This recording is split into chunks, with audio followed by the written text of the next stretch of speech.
Hey, everybody, welcome to What Drives Us. My name is Russell Frost. I am your host for a special one-on-one episode with a special guest, Mr. Patrick DeHaan. He is the head of petroleum analysis at GasBuddy.com. So we're going to talk about, I feel like I have to address this because I've already seen a couple of comments.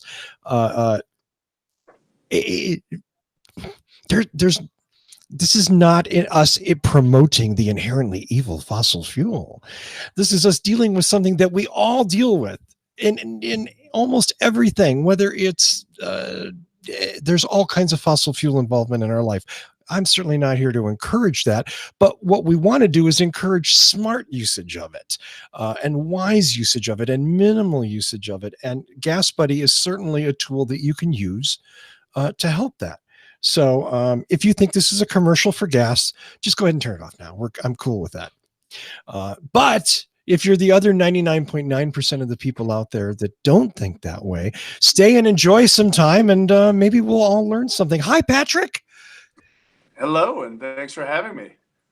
Sorry about the opening screed. I'd already gotten a couple of things about how can you be promoting fossil fuels, and I'm like, it's not like I have the president of Royal Dutch Shell on, Well, we all get it, even that's something that everyone, through explaining the movement of gas, often that's something that's thrown at us, simply for explaining what is going on within a marketplace.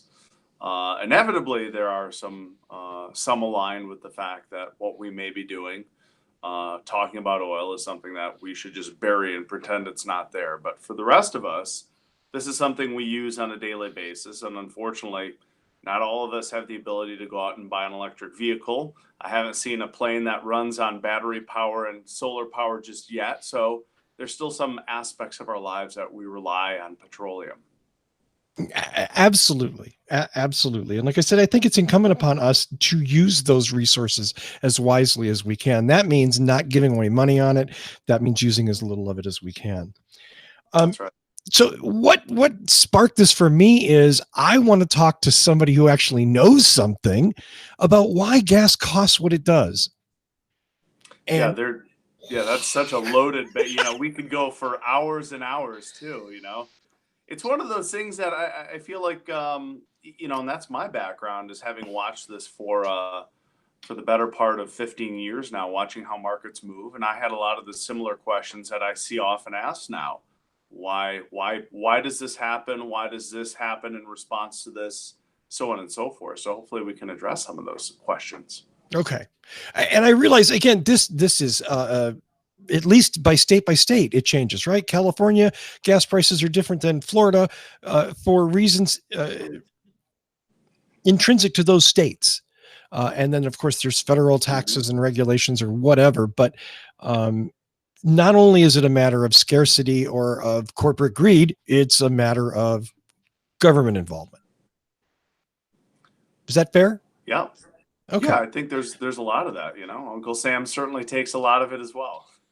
Yeah, absolutely. And I'm, oddly enough, I'm not adverse to gas taxes. But I think it's helpful to understand that. So is there any kind of general conversation that we can have about, I pay X dollars for a gallon of gas in general? What is the cost going to the gas station owner, going to the refiner, going to taxes? Yeah, that's probably one of the most asked questions. Okay. First and foremost, obviously, everyone is aware that crude oil is a predominant ingredient in gasoline, and the cost of crude oil accounts for anywhere from 50 to 60% of the cost of gasoline. So that's kind of the bulk of it.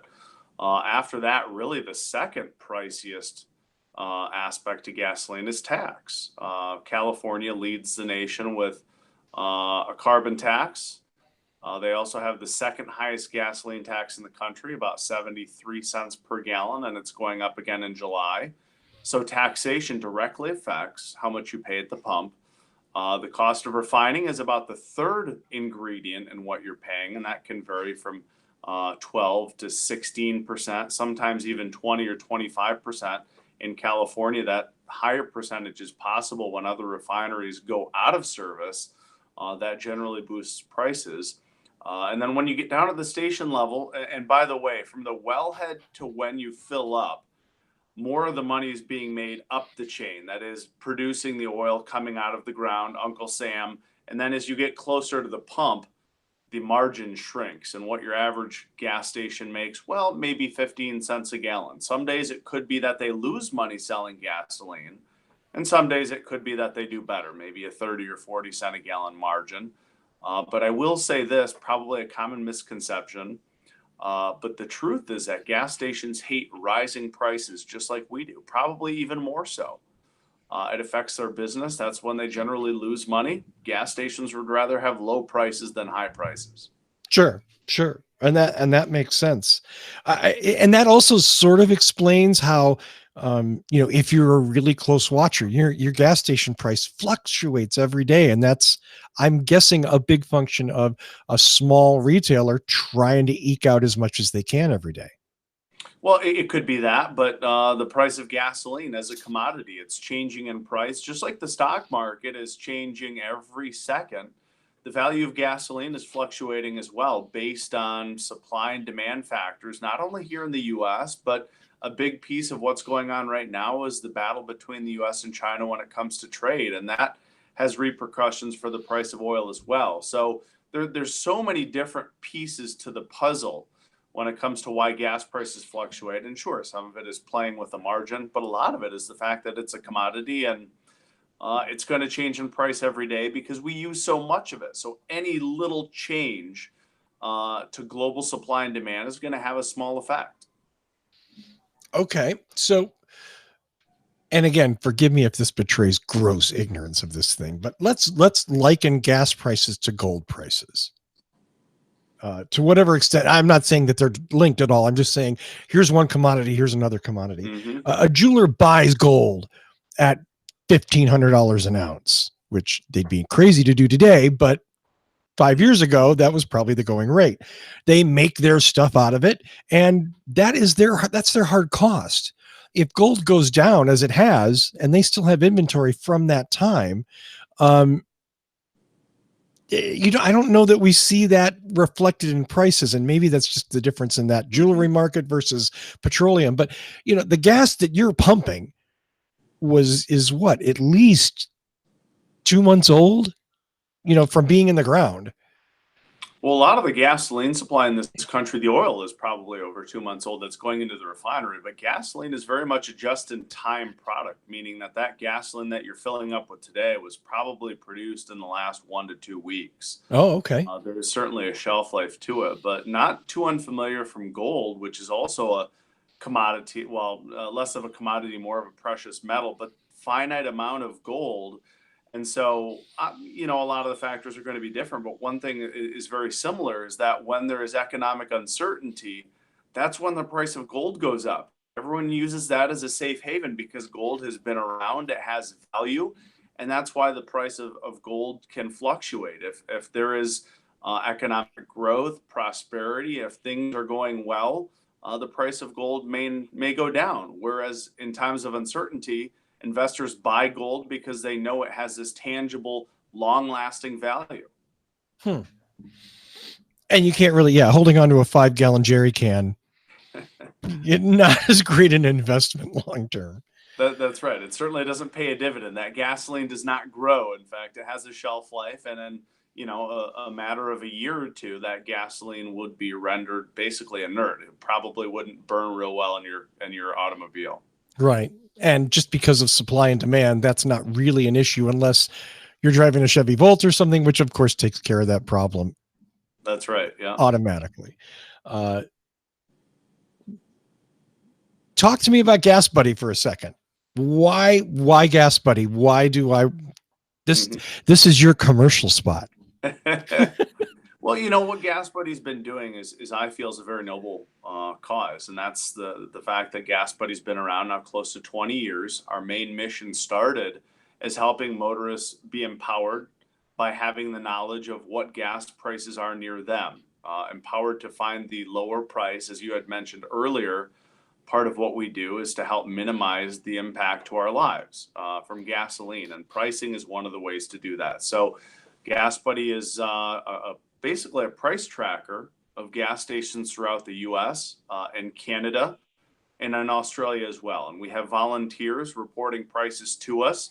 Basically, kind of everyone scratching each other's back, and that somebody reports the price, somebody can find that cheap price, and then there's so many millions of motorists on the road across the country that you can basically get a lot of this information from people seeing it firsthand, and that empowers everyone to hopefully spend quite a bit less on their fuel bill on a day-to-day basis.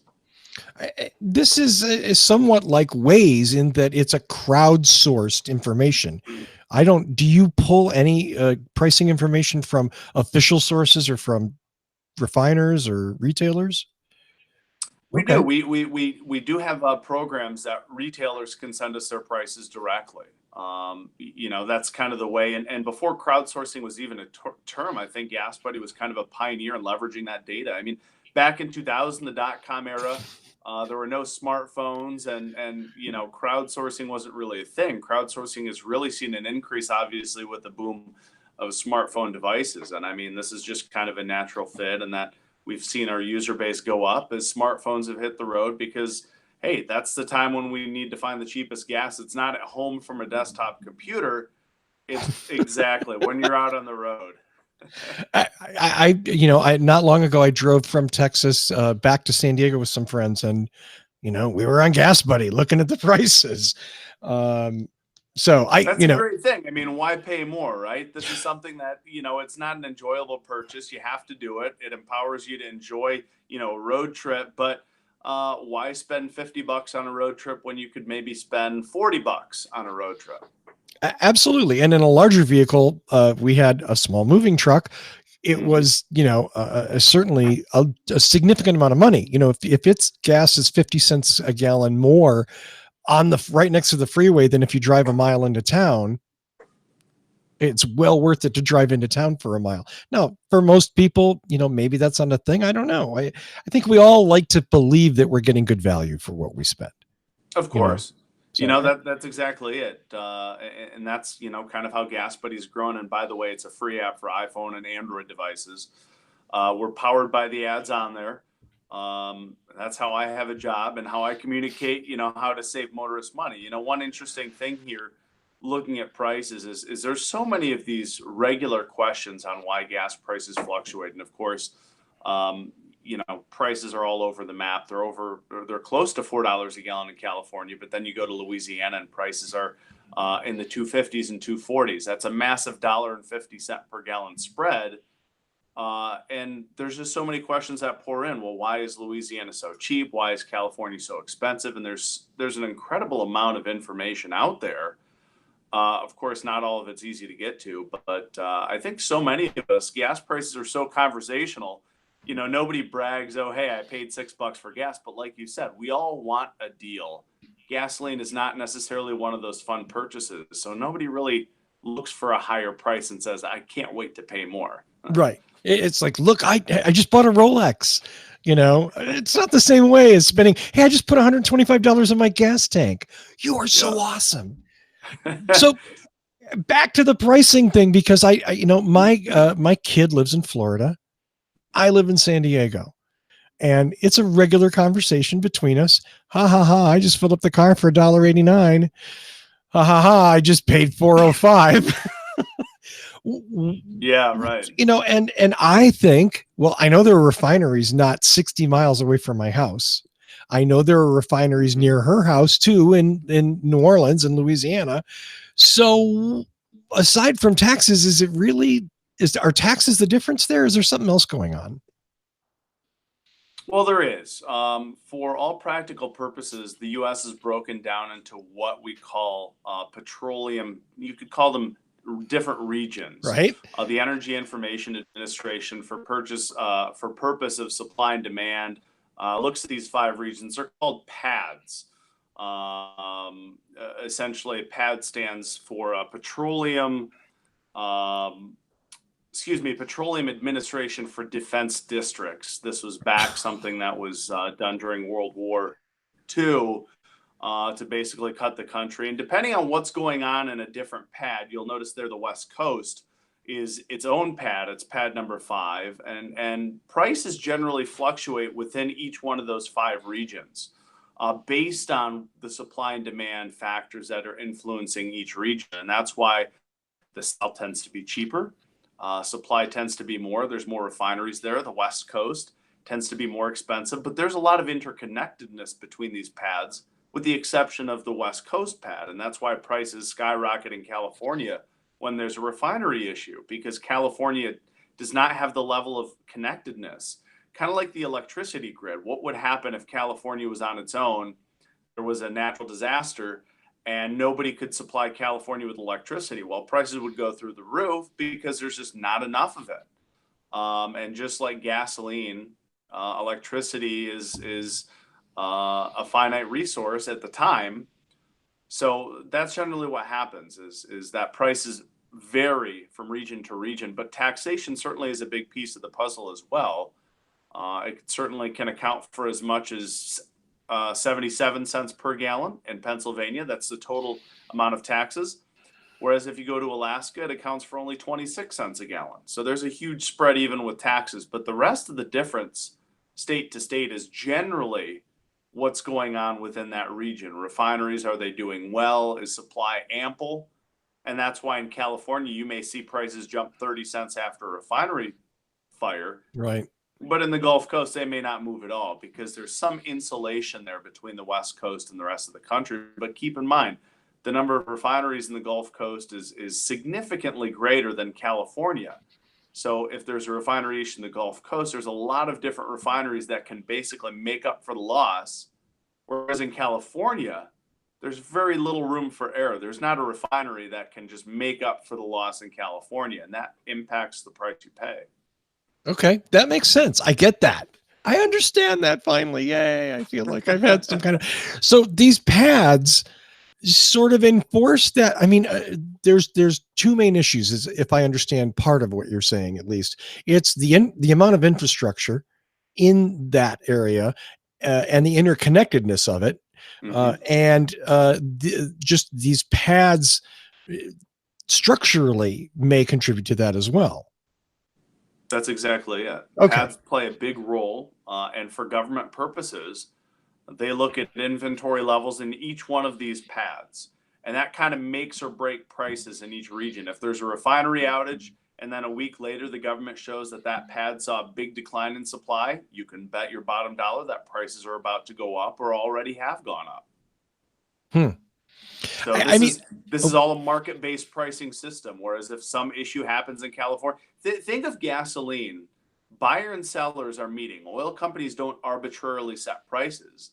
Just like we saw prices nationally hit $1.66 a gallon just 2 years ago, refineries still were selling at that price. They had to. Oil companies did not do well on both coins. They can lose money and they can do very well, but they sell at the market. And that market price is determined by buyers and sellers.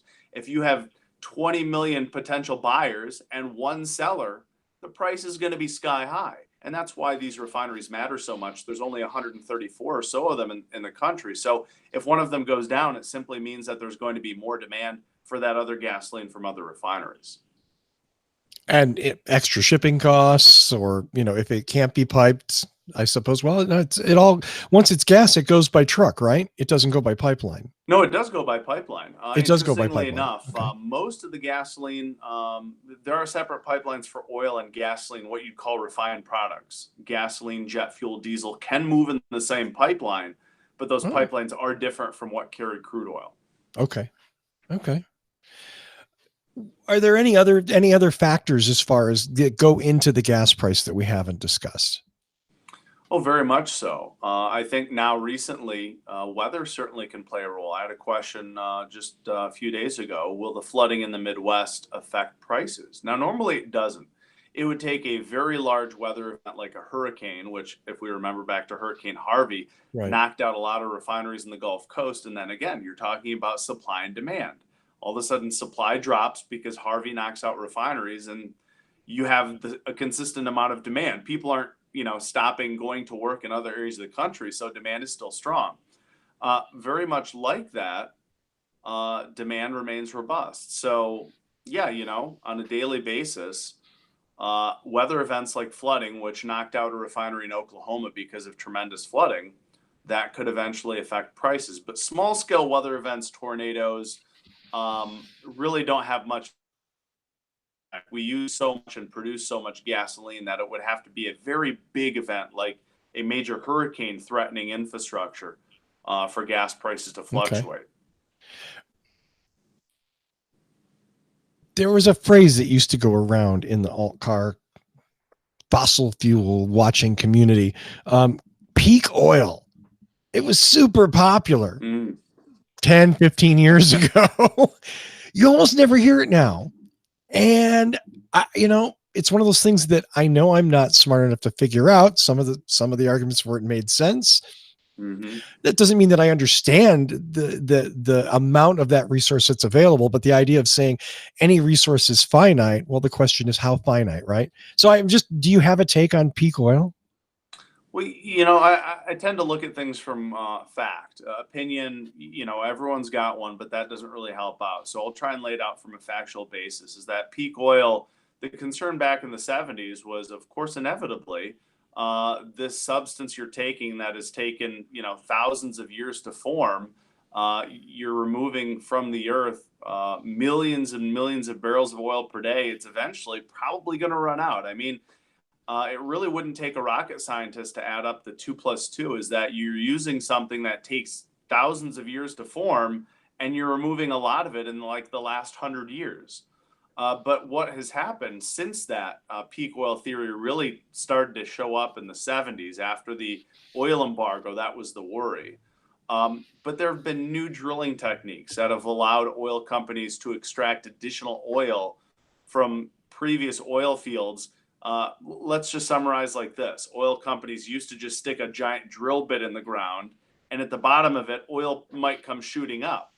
But over time, the amount of oil has been slightly depleted. So now oil companies are going back to those wells, and instead of putting a new drill bit in, they're maybe drilling horizontally or vertically, or things like fracking. They're fracturing rock in order to try and access other potential sources of oil. And of course, you talk about oil sands in Canada, Right. which is basically oil mixed with sand. And so they have to extract it and separate the oil and sand. But there's all sorts of new techniques.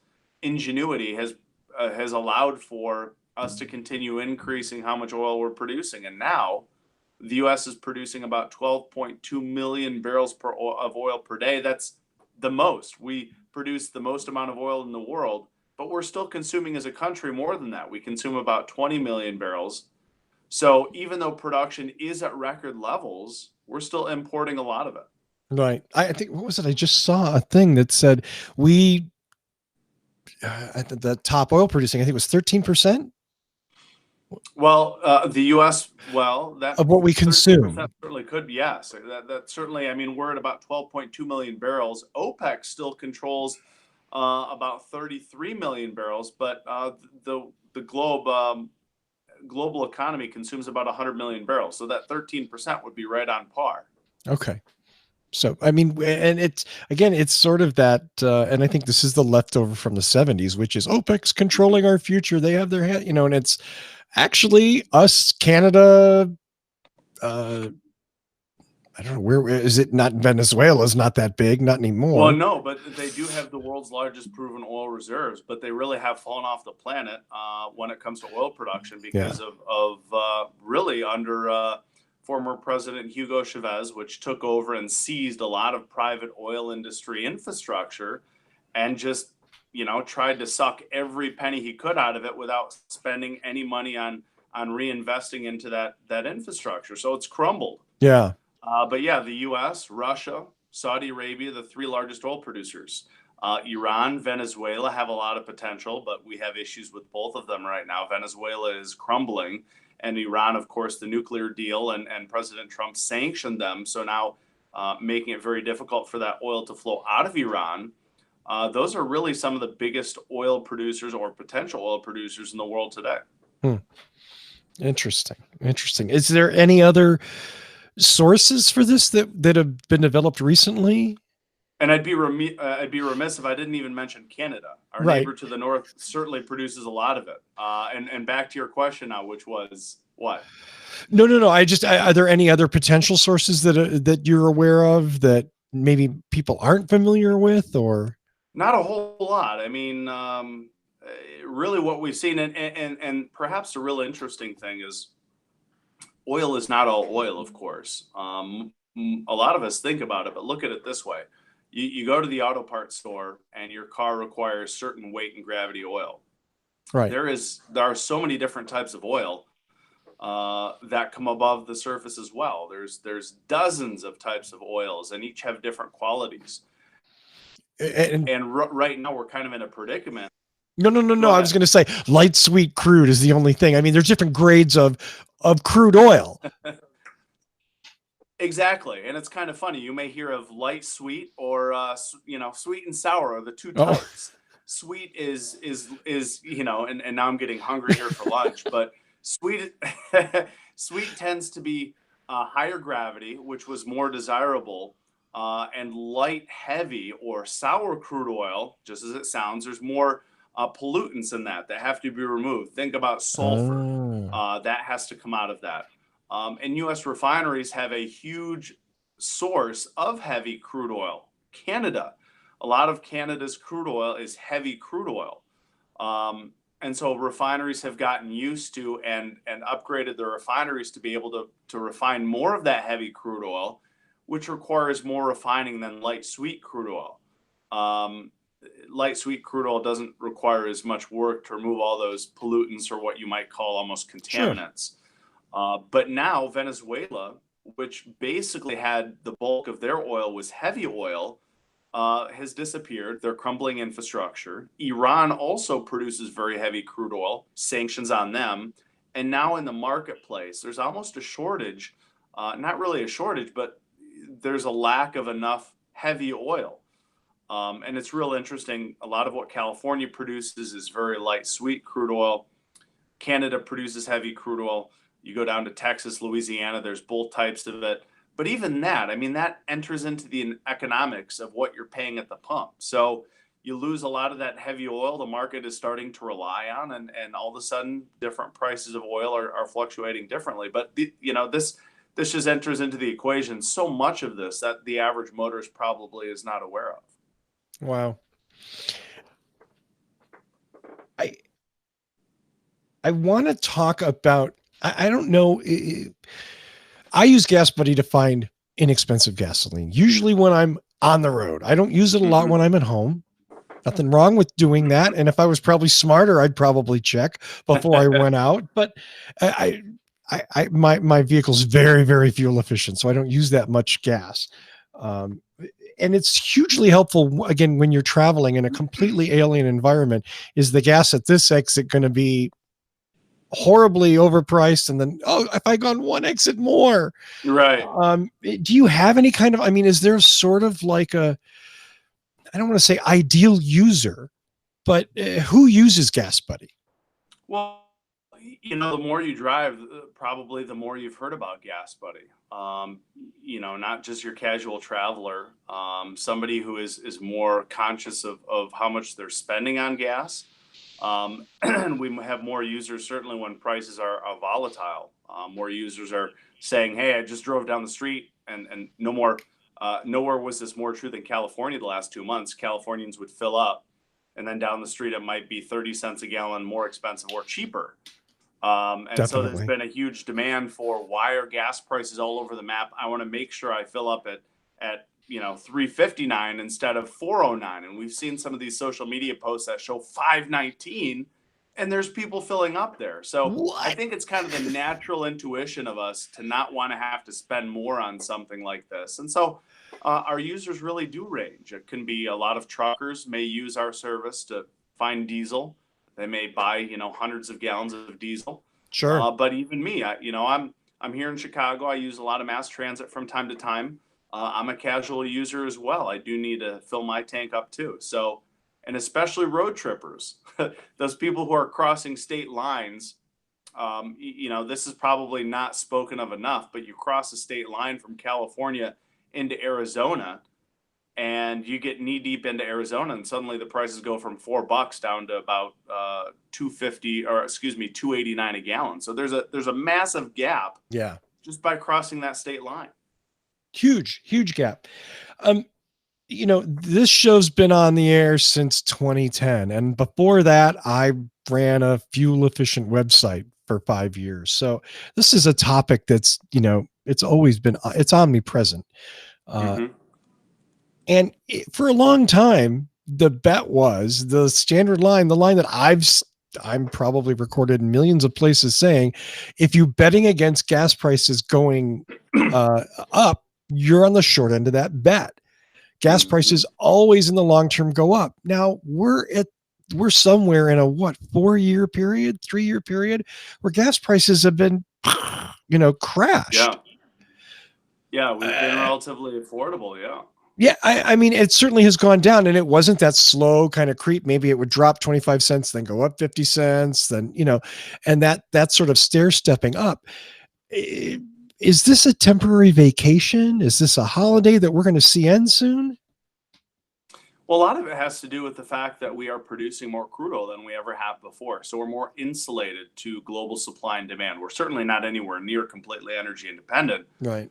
But with the U.S. seeing an increase of 7 million barrels per day of oil production in the last 2 decades, I mean, that's 7% of what we consume globally on a daily basis. So that has helped to bring prices down to more affordable levels compared to 2008, when OPEC couldn't keep up with demand. Demand was, nobody had spare capacity. There wasn't any breathing room. And that pushed oil prices up to $150 a barrel. But not only that, factually, though, the money that oil companies made from that, they reinvested. They looked for new drilling techniques. They looked for new sources of oil. And all of that, really started paying off dividends in 2010, 2011, 2012, when oil companies were starting to realize that with the money they spent after oil prices hit record levels, that they found new oil. And so that's helped to keep prices more affordable. And so back to your question, are we in some sort of dream world? Is this fairy tale going to end?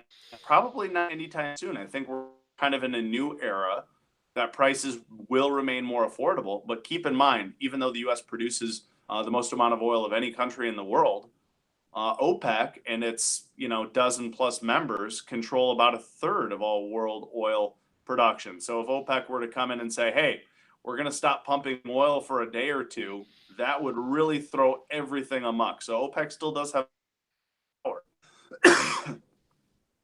Wow. So